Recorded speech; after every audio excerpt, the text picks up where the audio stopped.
మా బామ్మ చెప్పిన చికెన్ కర్రీ అండి. పూర్వకాలంలో ఇలాగే వండుకునేవారంట. చాలా అంటే చాలా టేస్టీగా ఉంటుంది. మీకు ఎలా చేయాలి ఈరోజు మీకు చూపిస్తాను. ఎందుకలా మీకు ఈ టేస్ట్ వచ్చిందంటే చెప్తాను, చెయ్యని చెప్పింది. ఇంక నేను మొదలు పెట్టేశాను. ముందుగా ఆయిల్ ఎక్కువ వేయాలంటే అండి, ఆయిల్ అయితే ఎక్కువ పడుతుందండో. ఇదివరకు అయితే నువ్వుల నూనెతో వండుకునేవారంట. తర్వాత దాంట్లో ఉల్లిపాయలు, పచ్చిమిరపకాయలు, ఉప్పు, పసుపు కూడా వేసి మనం సిమ్లోనే పెట్టి బాగా మగ్గనివ్వాలండి.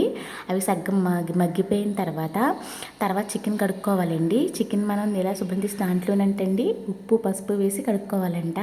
అలాగని ఫుల్గా కడిగేకు చప్పదనం వచ్చేస్తుంది. కొంచెం రక్తం ఉండేలా కడగమంది. నేనైతే ఫుల్ క్లీన్గా కడిగేసానండి. చూసారు ఎంత నీట్గా కడిగేసానో. అంత ఇదివరకు కూడా నాటుకోడి వండుకునేవారంటండి.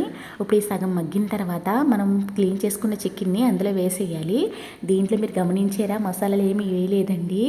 బామ్మ ఎందుకు వేయలేదంటే, మేము నూరుకుని వచ్చేటప్పటికి కూర ఉడికిపోయేదమ్మా, అందుకే తర్వాత వేసి ఇవ్వమన్నారు. ఆ తర్వాత ఈ టైంలో ఉన్నప్పుడు అల్లం వెల్లుల్లి పేస్ట్ వేయాలంటండి. సగం మగ్గిన తర్వాత అల్లం వెల్లుల్లి పేస్ట్ వేసిన తర్వాత ఒకసారి కదిపేసి మూత పెట్టేసి సిమ్లోనే పెట్టి బాగా మగ్గనిద్దాం. అవి వాటర్ అంతని అబ్సర్వ్ అయిపోయి మళ్ళీ ఇంకిపోవాలంటండి. తర్వాత కారం వేయమన్నారు. కారం అంటే అండి, ఇంట్లో ఆడిన కారం అయితేనే టేస్ట్ అదిరిపోతుందంట. ఇది ఇంట్లో ఆడిందే అండి. తర్వాత ముక్క మునిగేలా నీరు వేయమన్నారు. ఇంకా మనం మసాలా వేయలేదండి దీంట్లో.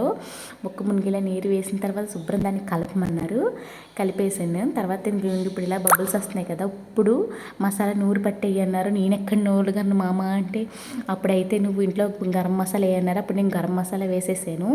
ఇదివరకు అంటే పూర్వం రోజుల్లో కూర స్టవ్ మీద పెట్టి మసాలా నూరుకుని వచ్చేటప్పటికి టైం అవ్వేదంటే అండి. అందుకనే వాళ్ళు ఉడికేటప్పుడే మసాలా వేసి ఇవ్వరంట. కొత్తిమీర కూడా అప్పుడే వేయమన్నారు. వేసిన తర్వాత దాన్ని శుభ్రం బాగా కలపమన్నారు. కలిపిన తర్వాత హైలోనే పెట్టి ఉడికించమన్నారు. ఉప్పు, కారం కూడా ఇప్పుడు సరిపోయిందో లేదు ఇప్పుడే చూడమన్నారు.